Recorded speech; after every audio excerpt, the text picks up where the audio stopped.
elle refusa d'adorer Pharaon. Il brûla tous ses enfants. Son prénom était inconnu de tous. Une femme simple, discrète.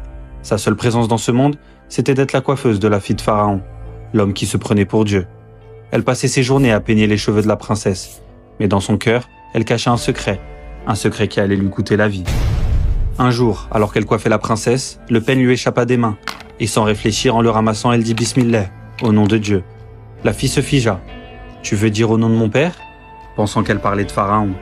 Elle répondit sans trembler « Non, mon Seigneur, le tien et celui de ton père, c'est Allah. » La fille troublée courut tout raconter.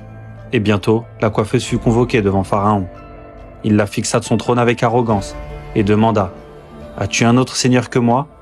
Elle répondit la voix ferme « Oui, mon Seigneur et le tien, c'est Allah. » Alors Pharaon entra dans une colère noire.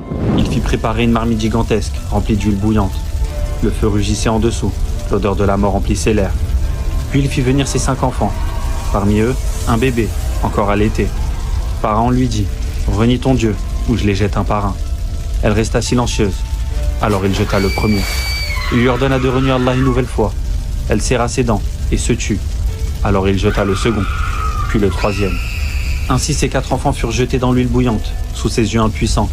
Son cœur saignait, ses jambes tremblaient, mais sa foi tenait bon. Arriva le tour de son dernier enfant, un simple nourrisson, encore incapable de parler. Elle hésita, se sentant impuissante face à la tyrannie de Pharaon. Et tout à coup, par un miracle d'Allah, le bébé parla. « Oh maman, tiens bon, tu es sur la voie de la vérité. » Alors elle accepta le martyre pour Allah, ferma les yeux, serra son enfant dans les bras et fut jetée dans la marmite. Ainsi elle donna sa vie et celle de ses enfants pour ne pas renier Allah. Des années plus tard, le prophète paix sur lui raconta cette histoire. Lors de mon voyage nocturne, j'ai senti une odeur merveilleuse dans les cieux.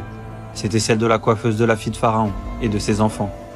Elle n'avait ni nom, ni pouvoir, ni statut, juste une foi incassable. Elle a tout perdu, sauf l'essentiel.